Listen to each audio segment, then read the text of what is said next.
are in listen-only mode.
Hello everybody, and welcome to this Power HIL webinar.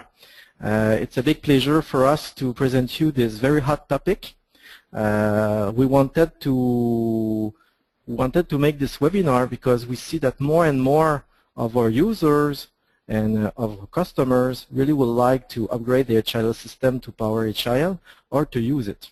So today we'll give you a brief introduction about Power HIL, and we will give you some case studies about some innovative experiments of Power HIL. So my name is Pierre-François Allaire. I will be one of your presenters. I'm Sales and Marketing Director at OPAL-RT Technologies. And with me I have our two P-HIL experts. First we have Carl Bisaillon, who acts also as a support team leader. He works on several P-HIL projects over the last 2 years. And we have also Alexandre Leboeuf from Integration Team Leader. Alexandre also, like Carl, work on several P-HIL projects. So today, our presentation outline. First, we'll give you a small P-HIL introduction as well as benefits. Second thing, we'll discuss about P-HIL applications and amplifier types, followed by case studies. Today we'll present you 5 case studies, very interesting ones, from microgrid to electrical motor P-HIL. We will cover a wide range of area. After that, Carl will explain a bit the P-HIL stability analysis, some fundamental concept when you connect a hardware in the loop to an amplifier. We'll follow by partners and OPAL-RT solution presentation, and we'll finish with a brief conclusion. Okay, so first of all, what is power in the loop? Power field simulation is a real-time simulated power system interface to a piece of hardware under test. So, as some of you know, here at OPAL-RT we are providing real-time simulation solution. And as you could see on the screen, you have a real-time simulator.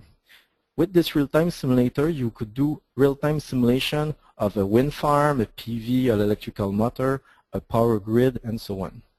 And you could connect it to a power amplifier. So what it will take is that all the IOs with a very restricted amount of power coming from the real-time simulator are now connected to a power amplifier for a higher level of current or higher level of voltage. And then you could connect this P-HIL to any hardware under test, such as relays, controllers, but also real devices. And this is where we see a big interest in Power HIL. You could connect it to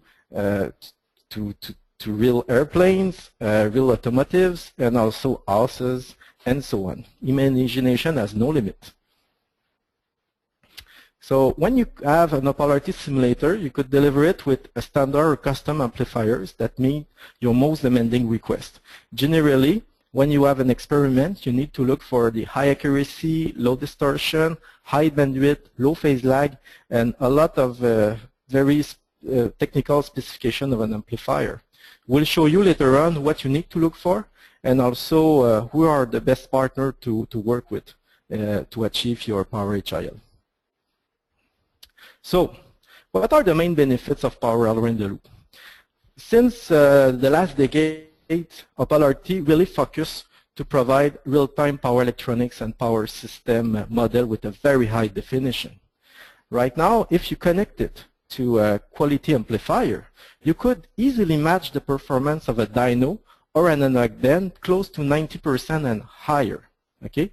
With this confidence level, the system will perform as expected. When you are able to reach this level of accuracy with a Power HIL, then there's a lot of advantages and benefit that could be shown. The first one is the field allows developer to test a wider range of characteristics than analog benches of dyno, which require less maintenance and setup time. We've seen a lot of application in a lot of the industry, especially the automotive industry, where there's a big lineup for the dyno time, and there's a big stress on the dyno time as well. Having Power HIL at lower cost helps the development team to do more tests and to free the dyno time for very specific tests. So with this characteristic, you allow a higher robustness of the hardware under test because you are able to play with a wider variation of tests by changing the parameters, the characteristic, and the fault of your test bench. The second thing is that in addition to interacting with the hardware, P-HIL simulators are often used to simulate communication network, such as CAN, DNP3, ARING, 61850, or any type of communication networks that OPAL-RT support. What it does basically is that it allows the integration of a full system where you could connect protocol and system and validate and test other devices in your big organization. And the last one is the field simulator creates a robust, flexible, versatile, and reliable system. It allows multiple experiments on multiple programs or research. Okay? It's very easy since there's a big part of the real-time simulator which is software. It is very easy to change the model according to your experiment without playing with hardware. And this is a big plus for any organization, university, or research center.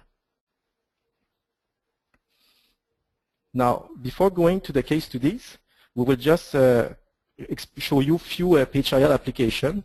This is a courtesy from one of our partners. So first of all, we see more and more P-HIL applications in the grid applications. The most popular one are the PV inverter emulation or wind generator emulation, such as microgrid applications. Because we provide also high fidelity electrical motor. The simulation is generally on the FPGA. We see a more popular application making P-HIL for motor or generator emulator. We see also in the aerospace industry and the military with all electrical aircraft, for example, or more electrical aircrafts or ship, we see that there's more test cases that could be done with Power HIL application, especially for the DC supply emulation, battery emulation, grid emulator, and so on. In the automotive application, we talk about electrical motor, but we could talk about P-HIL application for battery emulator, or even e-vehicle charging station emulator that we provided for one of our big customer. And in transportation, imagination has no limit. Machine emulator, inverter emulator, from train to submarine to satellites to plane, you could see many applications where Power HIL could enhance your test coverage. Before we start with the case study, I just would like to brief you on a few characteristics of amplifiers. I know that some of you knows it, but I think it's interesting to cover our basis. So first of all, we have 2Q amplifiers and 4Q amplifiers. The 2Q amplifiers only generate power, while the 4Q amplifier generates and absorbs power. You may find 2Q amplifier when output is connected to a passive load or connected to a relay, a PV cell, and a fuel cell, where the 4Q amplifier will be more needed when you deal with an active load, such as a motor that could behave as a motor or a generator. You want to connect it to a grid, a battery, or you want to create faults such as short circuit. Also, we have AC amplifiers and DC amplifiers. On AC amplifiers, you may find monophase or three-phase, and this is needed for sure when you deal with AC, when you deal with AC, and for sure DC is when you deal with DC. I won't go further in those characteristics. So, without waiting more, I think this is our main dish. We will cover a few case studies of a very innovative customer who made an amazing experiment with P-HIL. And Carl Bisaillon will start with the first case study. Thank you. So today we're going to start with the first case study, which is National Institute of Technology in Japan. So here, if we look at the block schematic, we can see that we have our P-HIL configuration, which mainly consists two parts. So we have the simulated parts where we have the three-phase grid with loads that is simulated with controller logic inside the simulator also, and the two SVRs and one SVC. On the other hand, these simulated parts are connected to real hardware by use of an 18 kilowatt amplifier, and this amplifier will be connected to an electrical load, a varying electrical load, a battery emulator, and two DC power supplies reproducing the wind turbines emulator and a photovoltaic emulator. So if we have a closer look at this setup, we can see here that we have our whole system connected together by use of amplifiers. We have the load to represent industry. We have the wind farm and PV power plant and the battery chargers that are all connected together. But they are also all controlled by the same computer by means of networking between all these parts. So we can see the computer network in red and the AC grid in black. So if we focus on the subject of the study, it was mainly about developing a predictive algorithm able to compensate changes in the versatile generation energy sources that are the wind farm and the PV power plant in order to predict changes. So the way this controller was developed, it's mainly based on meteorological data coming basically about the irradiance and wind speed in the region where the wind farm and PV power plants are located. And this is done in order to pre-anticipate some changes in the stability of the network. by doing a precompensation using the SVRs. And the reason why this study is focused on SVRs is because it is a lot more cost-effective to use the SVRs to compensate a system where you have major generations by means of wind farm or PV plants instead of SVCs that could do the job, but they simply cost too much on a high level. And finally here for the NITEC study, we just have a closer look at the amplifier connection with the hardware, so we can see that the simulator will control the amplifier in voltage, and we basically close the loop by means of current sensors that will send back the current on the hardware side to the simulator in order to connect the simulated grid to the real hardware loads. So now I'm going to continue with a second case study, which is the Japanese smart house project done by Panasonic. So in this case here we have a smart house that mainly consists of three main roles. It will generate its own energy, consume it, and also have capabilities for storage. So the main challenge of this smart house on a grid is that its status will change with time. In some situations it will be self-sustained. It will be able to generate and consume its own energy, but it will also reach some situations where it is consuming more energy than it is producing, so then it will need energy from the grid. Another situation where it generates more energy that it consumes. So by means of controller, here you have to manage if you're going to decide to orient this energy to your storage units or if you want to send it back to the grid. So this is a big challenge for today's world.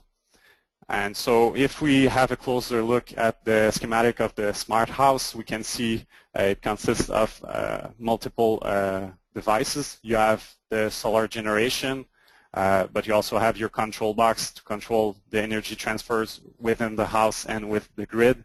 You have electrical appliances and heat to act as loads. And you have also your storage capabilities. And so all this is connected to the network, and what we want to look at is the interaction between this smart house and the rest of the grid. So here we have a global schematic of the study where we see that everything that's above the black line is simulated on the OPAL target. And we can see that we have a complete distribution network with multiple houses connected together, and one of these houses is the smart house connected by use of the amplifiers. But also what I want to focus on in this slide is the fact that you can use the simulator also to create faults and see how the smart house connected to your simulated network will react to these faults. So that's mainly what I wanted to cover with this case study, and we're going to continue with Alex and the plastic Omnium case. For plastic Omnium, we see a three-phase electrical motor Power HIL. So the basic needs for this system is to test a sensorless controller with trapezoidal back EMF at power levels lower or equal than 100 watts in steady state. It's a three-phase controller.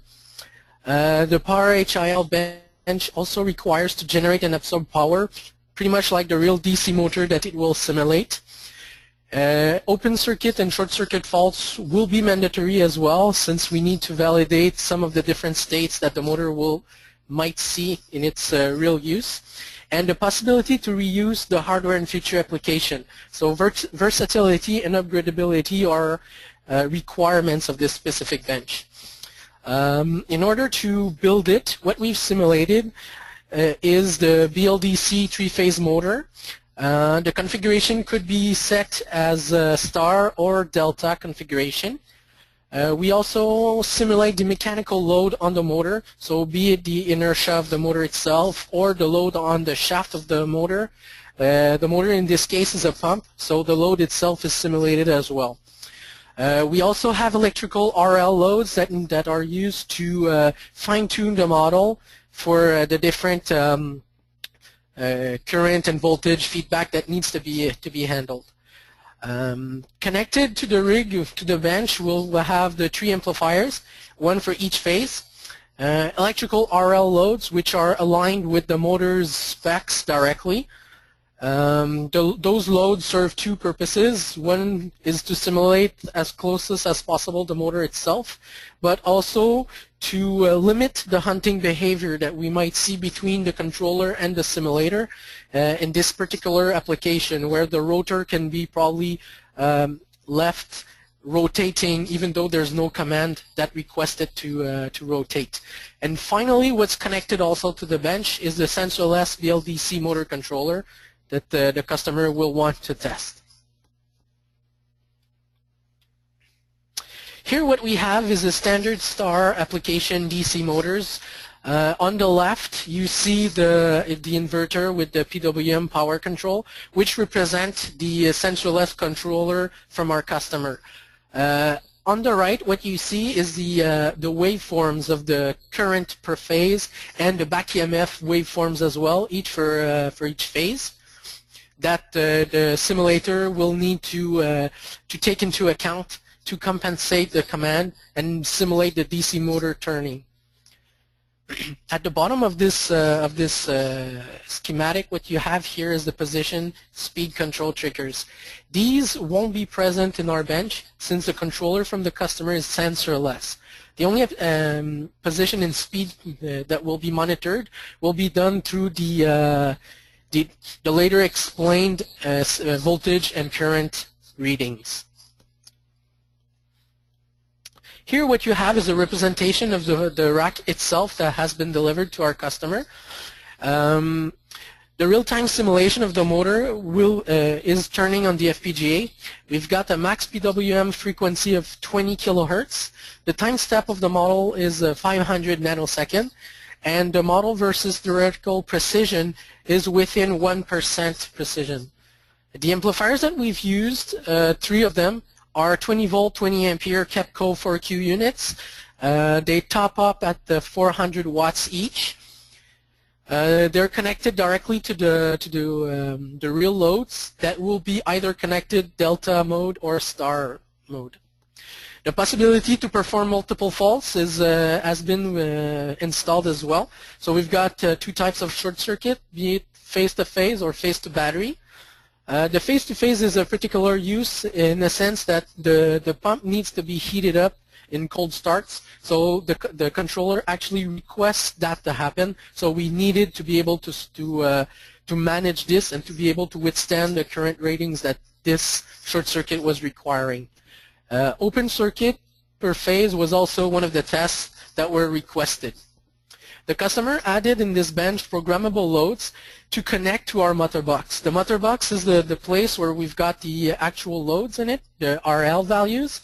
But in order to be able to upgrade the system later on, we've had the opportunity to have an external load. So 3 different RL, well, 1 per phase that can be connected directly to the motor box and be, in this turn, connected in delta or star as well to give max capability for this bench.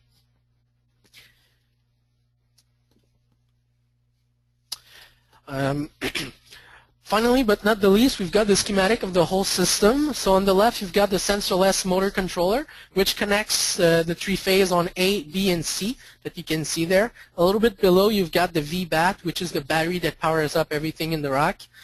In this case, it's simulated by the simple power supply. We've placed on each of the circuit a 15 ampere breaker, even though the model in itself protects everything in the simulation with maximum current, maximum voltage rating that has been embedded in the model. We've still placed hardware protection to further up this protection process. If you continue on your right, you see the contact nodes A, B, and C that that are in bold. They connect to the B, C, and A points completely on the right. These contact nodes represent the path of the signals in the delta state. The star state is the other line that you see directly on the right of the, on the left, sorry, of the BCA, just on top of the simulator, which are the three-phase relay that selects whatever configuration you want. Highlighted in the green are the snubbers that we've installed for each branch. Right now we haven't placed any values in there since it's not required for this application of this particular motor, but we've installed it in the motor bench still to keep track of the future application that might be happening. The real RL load for each branch of the motors are highlighted in red, so you see the RL values there. After that, you've got the 3 amplifiers controlled by the OP4500. This simulator uses the current and voltage monitoring directly from the amplifiers through standard OPAL-RT analog IOs. So no specific IOs were required for this application, and it runs really fast, as you could have seen a little bit earlier, 500 nanoseconds for the model. So now I will pass the mic to Cal to talk about the L2EP simulation, a case study.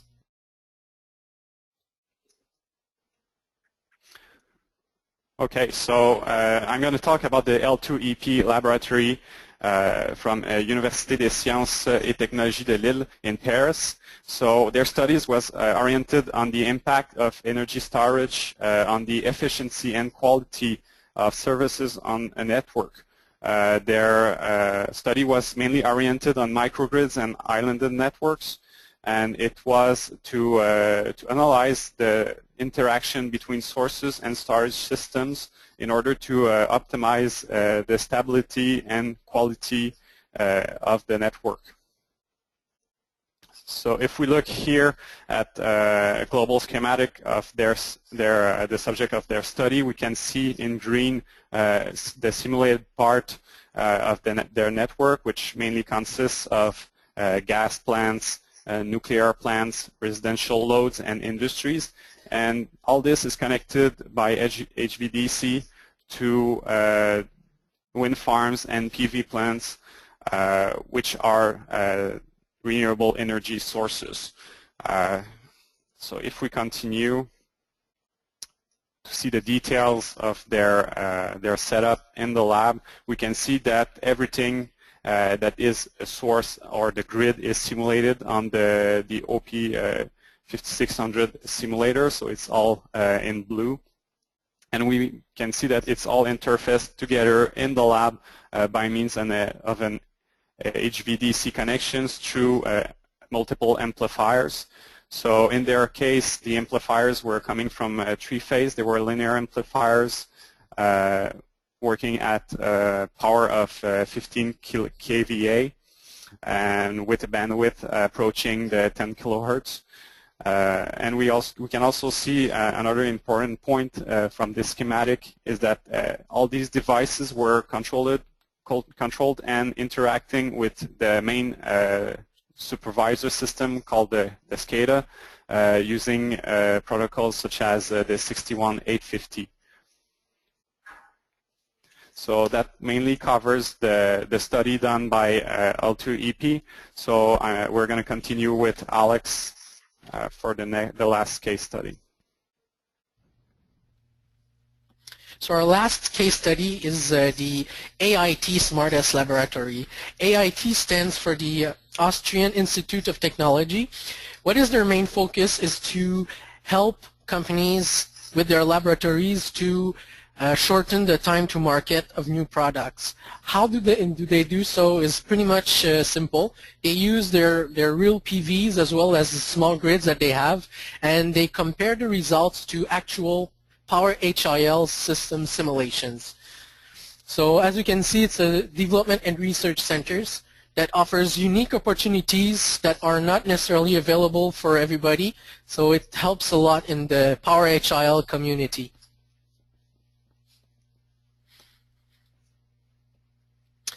So the test study, the case study that we're discussing was used with the eMegaSim system from OPAL-RT. to perform a grid simulation that included 2 independent high bandwidth grid simulation units ranging from 0 to 480 volts, 3-phase, totaling up a power of 800 kilovolt ampere. We also had 3 independent laboratory grids, which can be operated in grounded and isolated modes. 3-phase balance and unbalanced operation was also part of the study. The capability to perform low voltage ride-through as well as fault ride-through testing was also embedded in this case study.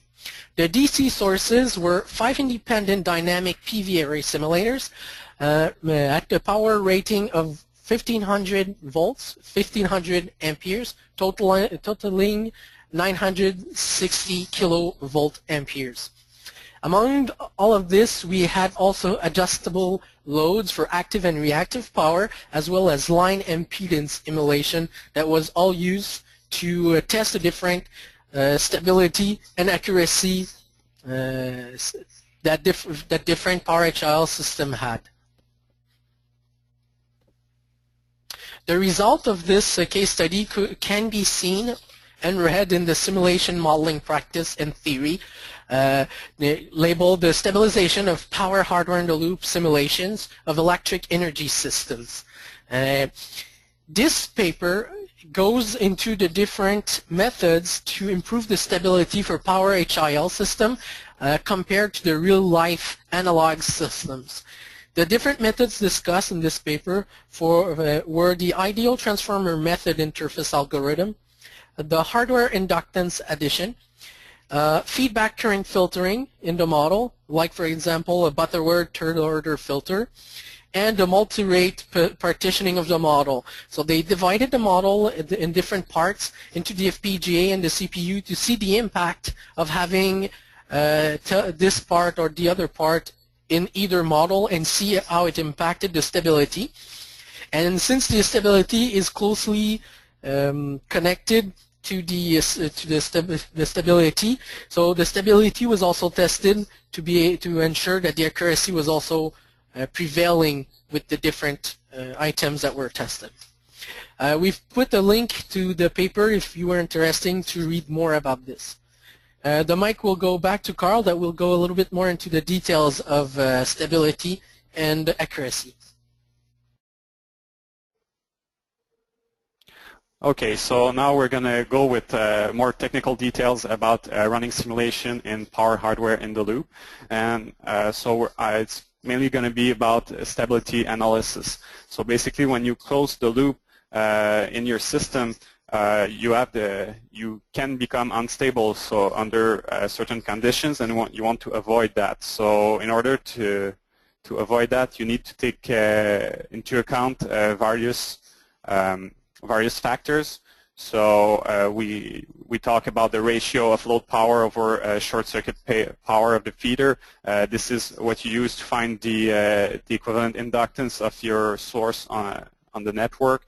There's the type of load. We're going to talk about this a little bit later. The damping source impedance, the power amplifier bandwidth, which is very important, especially when you have a specific phenomenon you want to analyze on your network. You have the simulator's sampling frequency, where this is mainly about the sampling time in your real-time simulation on the simulator. So for most electrical application, we're going to talk about the 50 microsecond time step, but we can also reach pretty easily the 20 microseconds for most applications. And you have one last factor, which is the use of feedback filter for the current. And so we can see on the bottom the equivalent circuit analysis done strictly in simulation, just in order to make sure that we're going to be stable before going to the real hardware, to prevent any instability that could cause equipment damage or reduction of accuracy during the simulation. So here now we're going to look at the transfer functions that corresponds to our study of the stability in the P-HIL system. The first thing I want you to look at is the equivalent impedance of the source, which is always mainly inductive. So this will have an effect in terms of linear gain and phase lag on the system. A way to compensate that is the use of what we call a damping resistor to create some kind of RL filter. This will permit to limit the gain, but it doesn't compensate for the lag that is induced by the source inductive component. And with the same effect, we also have the voltage amplifier that has similar effects in terms of filtering. We also have to take into account the I/O time delays. Like I mentioned before, every generation and acquisition of signal in the closed loop P-HIL will induce some delay on the loop. So we are talking about a linear phase lag. So that's another thing we need to take into account in our stability study. And now one of the major factors is the type of load. So basically, if your load is only resistive, there isn't going to be any effect on your stability. But if you're mainly inductive, it will have a positive effect because, as we can see from the formulas, it will cancel a part of the effect of the source impedance, thus reducing the phase lag and the gain. So this is very positive in terms of stability. On the other hand, if you have a mainly capacitive load, well, it's going to have it's going to have the same effect as the source. So it's going to add another linear gain and more phase lag, which is something that you need to be very careful about when working with this type of load, because it's going to make your system more likely to be unstable at higher power ratings. And finally, in order to ensure proper stability in the feedback connection to the simulator, we suggest to work with current feedback filter in order to cut limit frequencies at the input of the simulator. So from all this, we can do our board diagrams for the analysis of stability. So how to read the board diagrams? Simply, you look for the phase 0 case. Everything before phase 0 should be all right, but when you reach phase 0, you become gain dependent, so you really need your gain to be inferior to 1. So here we can see from the graphic that with the power of 55 kilowatts, we may be on the verge of instability, but for all other cases, we are stable for this specific study we report here.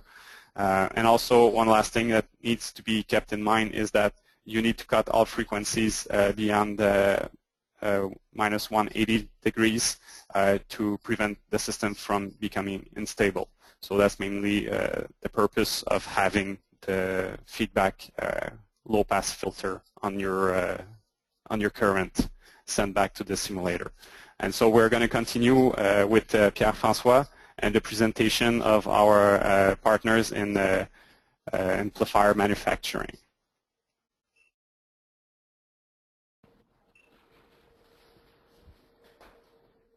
Oops. Okay. Welcome back, everybody. So when we receive the specification of a brand new projects, our forte at OPAL-RT technology is really focused on the HIL. This is where we are good at, and we becoming stronger and stronger in Power HIL. But we need to validate the specification with strong partners in the amplification area. And today we are collaborating with 4 strong partners. They are located in different places in the world, and those partners really help us to validate and define the specification with potential users. So the first partners that we're dealing with, his name is Amtech. They are located in California, but they are delivering amplifier all around the world. They cover a very large spectrum of AC and DC power amplifier. The second one is Exton from Austria. Extant provides a new compact digital amplifier series with very high bandwidth output signals. In the case of Amtech, we're connecting directly with analog. In the case of Extant, we are connecting directly with optical fiber in a specific protocol. Puissance Plus from France are our oldest partner. We were in business together since more than 5 years now. They are providing linear power amplifier. Again, the link is analog in this case, and they provide solution from AC or DC power amplifier. And last but not the least, they are on alphabetical order, as you've seen. Their name is ThreeFiles. They are based in Belgium. They provide power amplifier AC DC or DC DC for up to 5, 15, and 90 kilowatt. The link of OPAL-RT and ThreeFiles are EtherCAP, but now they are developing a solution for optical as well with us. So I think this section you go. I will pass the mic to Carl again. Sorry. Okay, so to achieve the power hardware in the loop, you have to choose your amplifier. But mainly here, I just want to focus on what OPAL can bring in terms of simulation capability for the power hardware in the loop. So you can see here are different chassis that has been used for the various case studies that we've presented before. So we're talking about the OP5600, the OP4500, the OP5607, and the OP7000. Each one of them has their capabilities in terms of CPU, but also in terms of communication protocols. So depending on the communication protocol used, are you working with EtherCAT or simply with IOs or with optic fibers to communicate with the amplifier, your needs may change in terms of chassis. So I just wanted to focus here on the fact that what we provide with the P-HIL is really the capability to be simulating major grids with the simulator and then connecting with the power hardware by means of the help of our partners and their amplifiers. Also, here is a table just to show the various software projects we offer. So during the presentation today, we had a couple of studies that were oriented with eMega Sim. We can think of Nitec and Panasonic.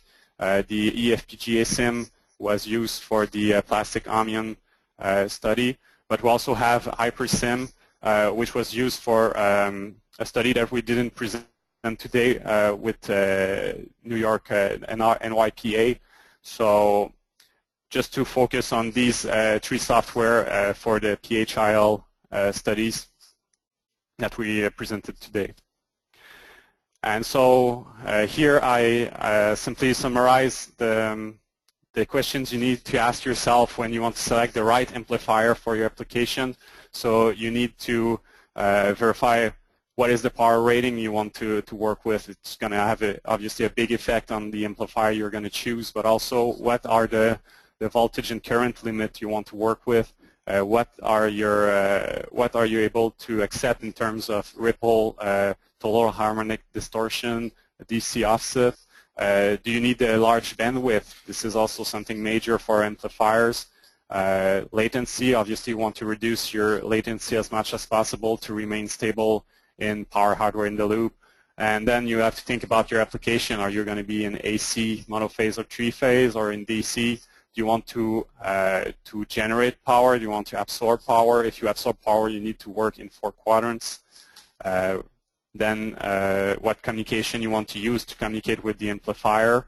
And finally, emulators. Do you have already emulators? If yes, you need to take into account their ratings, or if you want to provide amplifiers, that's another thing that has to be taken into account when you want to prepare a study in P-HIL. So now I'm going to get back to Pierre-François for a quick conclusion of this webinar presentation. Thank you for this ping-pong card of Mike. So right now, we just, first I would like you, now it's time to prepare your questions. I will just finish the conclusion, but if you have any questions, feel free to write your question and send it through the right chat. We have a bunch of experts here in the room, so we would like to, this is more the interactive part where we would like to see what are your questions and be able to answer it. I just would like to thank you all for this very, very popular webinar. We reach the limit of attendees for the system we have. We call in emergency to have a higher bandwidth of user, but it did not work, unfortunately, and we apologize for the people who are not there. It shows the popularity of P-HIL, and if you have colleagues that could not attend, make sure that we will contact them for a second presentation or a personal one.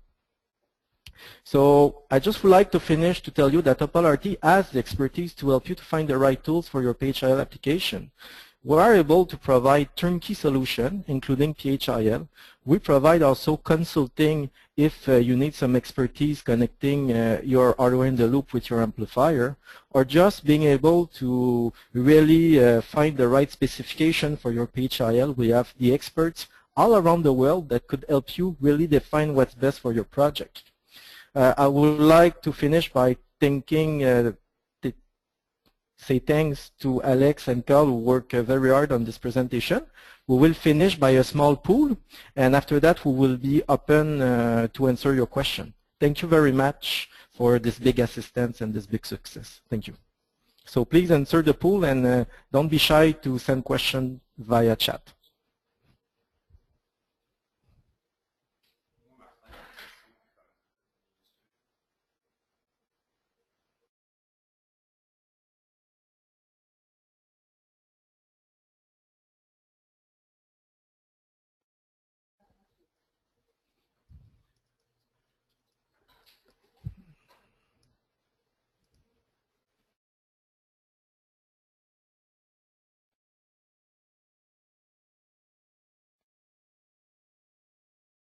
Oh, wow, we have a lot of questions. So I think, do you hear me? Okay, so we have a lot of questions. Okay, what is the best way to learn OPAL-RT for new user? Oh, that's a good question. I think this one is easy, I could answer. It's not very technical. So the best way to learn, first you could contact us and you could provide the demo to be able to learn and catch up about OPAL-RT technology. But you need to understand that OPAL-RT, most of the application are Simulink and SimPower system based. In the sense that if you are already familiar to Simulink and SimPower, using our system is quite easy. So I invite you to contact maybe your local representative to learn more. For us, it will be a great pleasure to give you all the teaching necessary to start your experimentation. Which one? This is Suresh from an audio problem. What is the best way to learn? Will you please answer those questions above? Puissance plus. Hi, this is. Don't read it, yeah.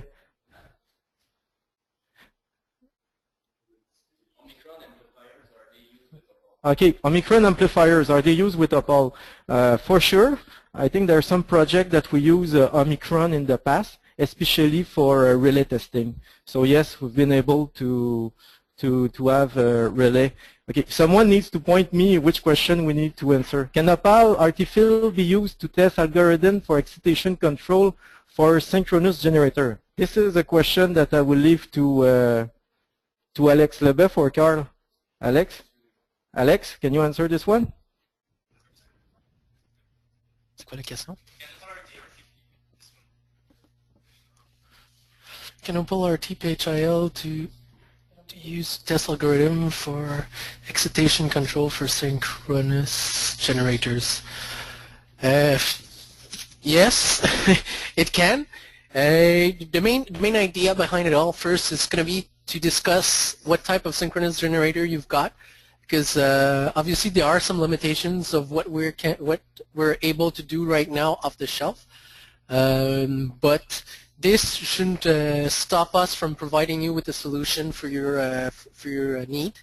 I won't go into the details now because the best way would definitely be to contact us directly to have more details, because we will need more details about your application first to be able to have a clearer answer that really responds to your exact need, because right now that's generic and the answer is yes, technically.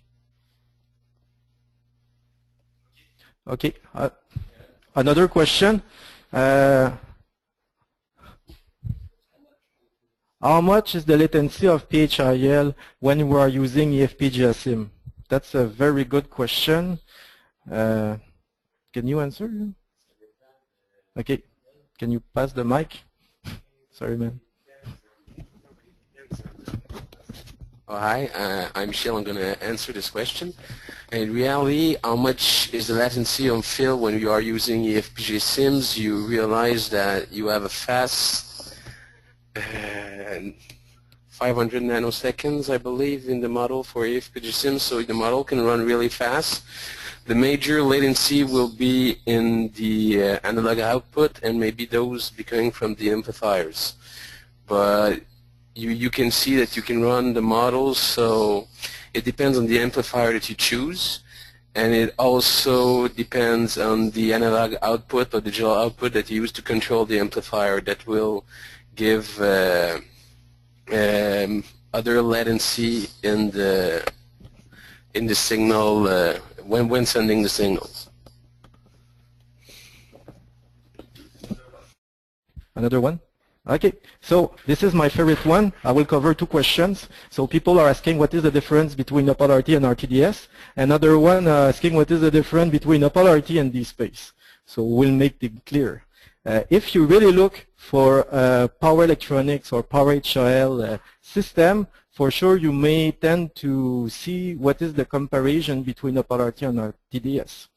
Why we are a bit more popular for Power HIL application than RTDS is because, first of all, we provide specialized software either for power electronics or either for a power system, and our price are more competitive. We provide solution for Power HIL for all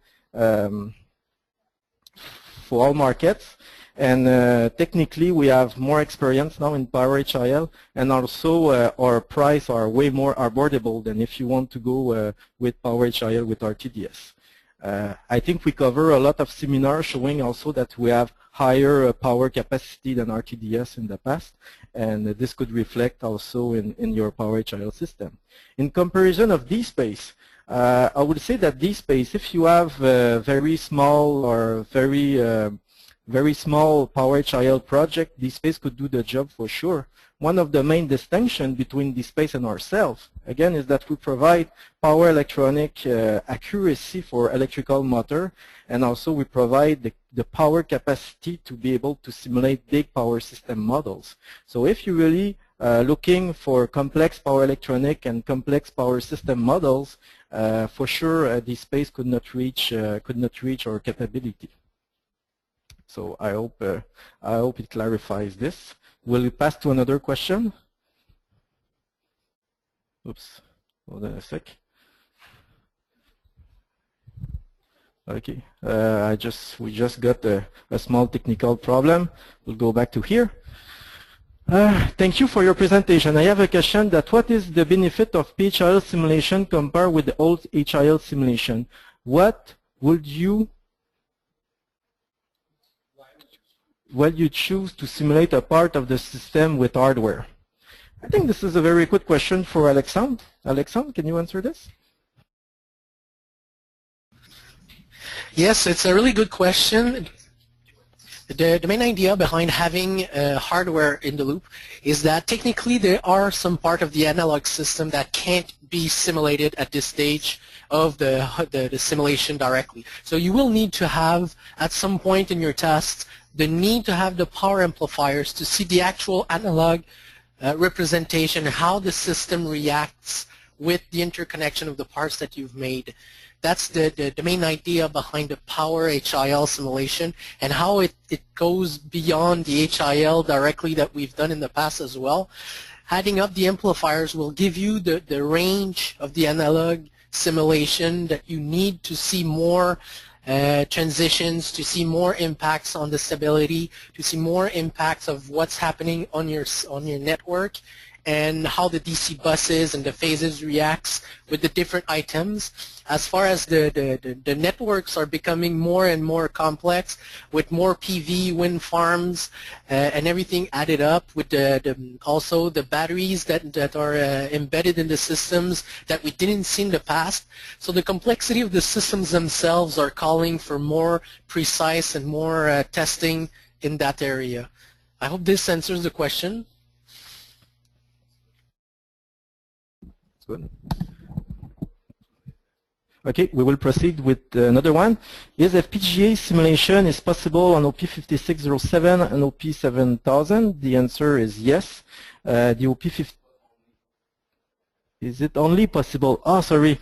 The FPGA electrical simulation on FPGA is possible on all the platforms, basically. The OP5607 and it has the most advanced FPGA chip right now, but you could perform simulation on FPGA on all platforms at the time we speak. What is the major difference between the OP4500 and the OP5600? Which one is preferable for grid application? Do you want to go, Carl? So the question, yeah, so basically the OP4500 and 5600, it's mainly about the computing capabilities. So the 4500 is an entry-level simulator. We're talking more about well, smaller systems. It's a 4 CPU system, so you're going to be able to simulate a lot of things with the OP4500, and it's very useful for small budget companies. But the high-end simulator is really the OP5600, which has 12 cores inside it, so it's 3 times the computing capability of the OP4500. So this is the main difference you have to see. Also, in terms of I/O capabilities, the OP5600 has twice the capability of the OP4500 in terms of I/Os. So these are the two main points I want to focus on about this question. Okay. I have a very good question that Michel will answer. While he's preparing himself, I will tell the question. With 4Q power amplifier, can OPAL-RT and the amplifier absorb power generated by an actual wind power generator being tested in P-HIL? Can the extra power be fed back to the grid through P-HIL? This is actually a good question, but this depends on how the 4Q amplifier that you choose will deal with the power that is absorbed. Certain companies you choose to sink the power and transform it into heat, but some technologies exist in 4Q power amplifier that uses the energy that is absorbed and send it back through the grid. So yes, it is possible by choosing the right amplifier to use the power generated by the wind farm and put it in a field and absorb it, but the power that is absorbed will be sent back to the actual grid. So there won't be, you will be able to test to send power at the same time. So I believe it's quite a benefit when you're dealing with the actual wind generator to be able to sell the power and send it back to the grid.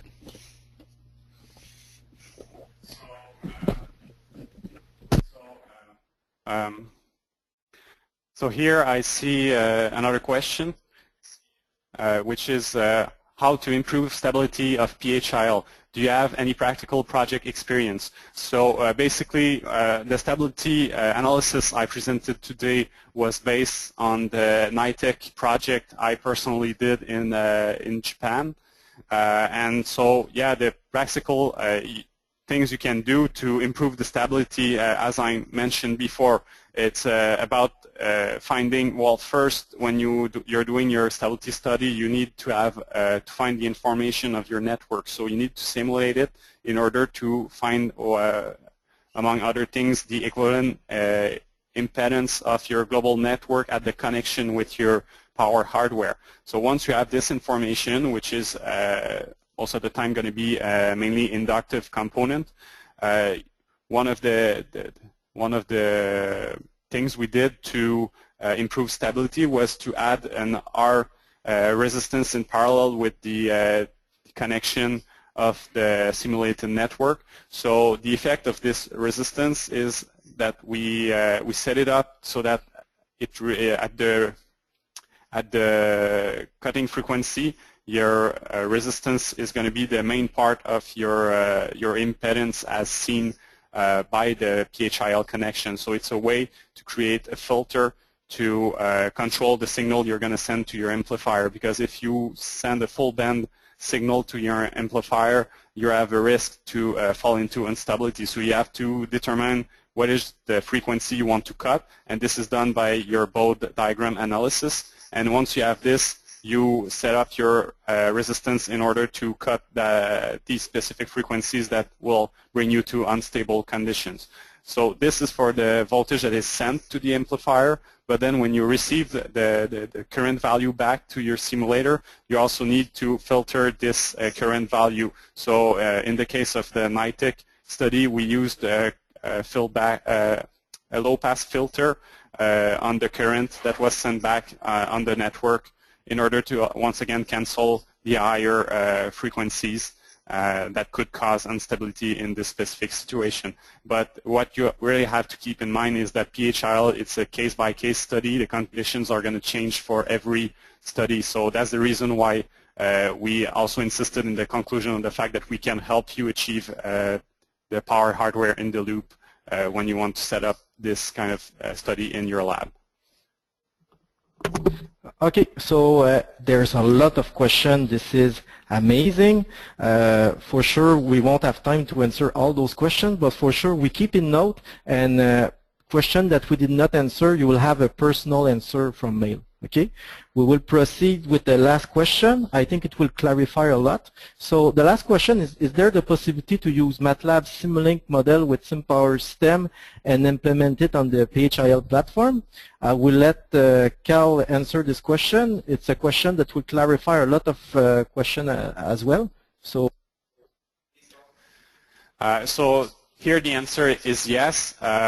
So we may have forgotten to mention this during the presentation, but yes, the study at NITEC and all the other studies, the one with Panasonic also, they were all done while using the SimPower system toolbox. So basically, RT Lab, our software, is based on block schematics done on MATLAB Simulink, and we do support the SimPower system toolbox. And we even complement this toolbox with our Artemis toolbox, which is real-time simulation oriented. So if you want to go more into the details about this, we are going to give you a couple of links to get more info on what Artemis can bring to your system. But yeah, the answer basically is that yes, we support SimPower system toolbox. Then one final questions. eMegaSim can simulate up to how many buses? So if we take a look here at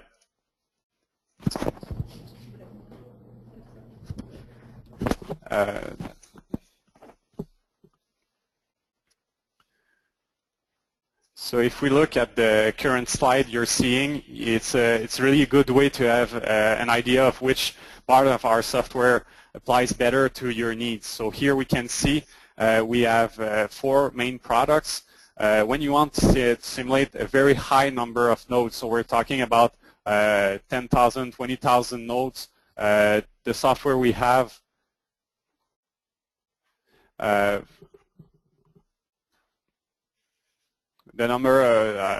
software we have is ePhaserSim.